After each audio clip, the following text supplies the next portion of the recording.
Hello student, MS classes में आप सबका स्वागत है। आज हम लोग कक्षा 9 एनसीईआरटी गणित का जो दूसरा लेसन है बहुपद वाला, उसका जो है 13वां उदाहरण करेंगे। अभी तक हम लोगों ने उदाहरण नंबर 12 तक कर लिया हुआ है। आज हम लोग 13वां उदाहरण ही बस करेंगे। तो 13वें उदाहरण में क्या करना है वो हम लोग देखेंगे। उदाहरण नंबर 13 में गुणनखंड ज्ञात करना है। अब गुणनखंड ज्ञात करना है तो किस तरीके से गुणनखंड ज्ञात करना है ये हम लोग को इसमें देखना पड़ेगा। तो जैसा कि अभी हम लोग पिछले लेक्चर में सर्वसमीकाएं पढ़ी हुई थी, तो अगर हम लोग सर्वसमीकाओं के बेस पर अगर इसको हल करने का प्रयास करेंगे तो हम लोग इसको सही तरीके से गुणनखंड कर पाएंगे। दोनों क्वेश्चन में देखिए यहाँ पर कोई भी ऐसी चीज कॉमन में नहीं दिख रही है, या हम लोग कॉमन में अगर दिख भी रही तो हम लोग सर्वसमीका का प्रयोग कर देते हैं अगर, तो हम लोग आसानी के साथ इसका जो है गुणनखंड ज्ञात कर सकते हैं। अब देखिए मैं जो है पहला प्रश्न लिख करके इसको समझाने का प्रयास कर रहा हूँ। आप लोग जो है कंटिन्यू ध्यान से देखिए, उम्मीद करता हूँ कि समझ में आ जाएगा। पहला प्रश्न हमारा कि 49a² प्लस 70ab और यहाँ पर हमारा हो जाएगा प्लस 25b²। अभी देखो तो एक चीज मैं बता दूं, यहाँ पर सब कुछ प्लस में है। अगर मैं इसको जो है इस प्रकार से x² plus 2xy plus y² के रूप का अगर लिख दूं तो हम जानते कि इसकी जगह पर x प्लस y का होल स्क्वायर लिखा जा सकता है। तो आइए मैं इसको बनाने का प्रयास करता हूं उसी तरीके से। तो यहाँ पर हम लोग ये देख रहे हैं कि जो 49 है, 49 किसी का स्क्वायर होता है। हम जानते कि 49 जो है 7 का स्क्वायर होता है। तो यहाँ पर रहेगा 7a का होल स्क्वायर, फिर प्लस फॉर्मूले में हमारा क्या होता है 2 गुणे a गुणे b। तो मैं यहाँ से जो है देखो, और दूसरी चीज यहाँ पर देखो ये क्या हो रहा है हमारा, यहाँ पर ये बन जा रहा है हमारा प्लस 5b का होल स्क्वायर बना दे रहा है इस तरीके से। अब यहाँ पर जो चीज हम लोगों को मिल रहा है वो फॉर्मूले के हिसाब से सबसे पहले 2 मिलना चाहिए, और a की जगह पर हमारा x की जगह पर क्या है 7a है, 7a लिख दिया, और y की जगह पर कितना है 5b है तो 5b लिख दिया। अब देखिए ये जो चीज तोड़ी गई है ये इसी की जगह पर है, तोड़ के मैं दिखा रहा हूँ, गुणा करके दिखा दे रहा हूँ, आपको पता चल जाएगा। देखिए यहाँ पर 7 5 35 और 35 दूना 70, यानी ये 70 हो जाएगा, और a और b का गुणा करेंगे तो a भी हो जाएगा, यानी ये 70ab हो गया। ये इसका हल हो गया, बस हो गया ये वाला प्रश्न। अब ये मतलब गुणनखंड के रूप में लिख दिया। अब हमारा ये जो है किस रूप का हो गया, हम ये देख रहे हैं कि ये हमारा बन गया x² प्लस 2 गुणे a गुणे या 2 गुणे x गुणे y गुणे प्लस y का स्क्वायर।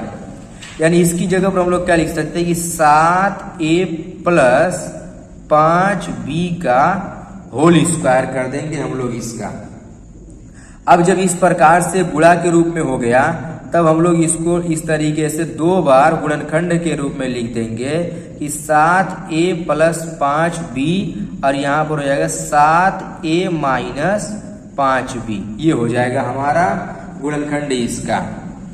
और इस प्रकार से जो हम लोग इसको, यही हमारा आंसर आ गया। बस अब आगे इसमें कुछ नहीं करना है, बस इतने ही पर हमारा आंसर आ जाएगा। और यही गुणनखंड हो गया, गुणनखंडन हो गया, हमारा आंसर हो गया बस।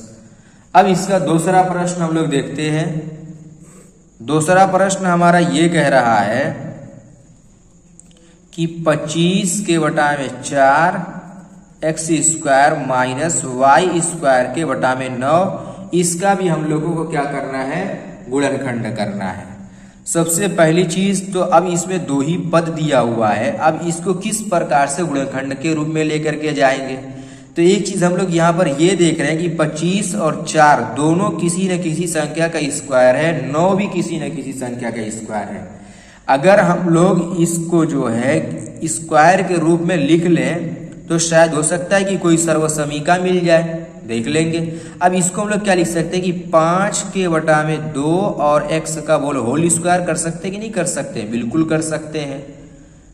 और इसी तरीके से यहाँ पर हम लोग लिख सकते हैं कि y/3 का होल स्क्वायर, अब जब हम लोग इस प्रकार से कर लिए तो अब हम लोग को सर्वसमीका दिखने लगी। कौन सी सर्वसमीका? सर्वसमीका नंबर 3 जरा देखिएगा। लिखा है कि x square minus y square बराबर एक्स प्लस वाई और एक्स माइनस वाई। अब देखिए ये जो क्वेश्चन हमारा है, ये वाला जो मैंने क्वेश्चन बताया हुआ है, अब देखिए ये सर्वसमीका एक्स स्क्वायर पूरा जो हमारा ये बन गया एक्स स्क्वायर, फिर माइनस है, फिर वाई स्क्वायर के रूप में दिखने लगा। यानी जब सर्वसमीका के रूप में दिखने लगा तो हम लोग इसकी जगह पर क्या लिख सकते हैं? तो इसकी जगह पर हम लोग लिख सकते हैं कि 5 के बटा में 2 एक्स फिर प्लस वाई के बटा में 3 और फिर दूसरे ब्रैकेट में यहाँ बनाएंगे कि 5 के बटा में 2 एक्स माइनस वाई के बटा में 3। ये हमारा इसके गुणनखंड के रूप में कहा जाए कि आंसर इस प्रकार से हम लोग लेकर के आएंगे। अब देखिए ये उदाहरण नंबर 13 और 13 ही बस उदाहरण नंबर है ही। उदाहरण नंबर 13 को किस प्रकार से गुणनखंड किया गया, कैसे फॉर्मूले पर लेकर के आए हैं और किस तरीके से इसका गुणनखंड किए, यही चीज हम लोगों को जो है इसमें देखना है। तो उम्मीद करता हूं कि जो मैंने उदाहरण नंबर 13 बताया हुआ है ये आप लोगों को उदाहरण नंबर 13 बेहतर तरीके से समझ में आ गया होगा। तो आप लोग जो है इसको ध्यान से देखिएगा, कोई बहुत मुश्किल प्रश्न नहीं है, आसान प्रश्न है और इसको इसी प्रकार से लगाना है और आप लोग बेहतर तरीके से लगाने का प्रयास कीजिए। इस प्रकार से अभ्यास में क्वेश्चन आएंगे तो उसको भी जो है बताया जाएगा।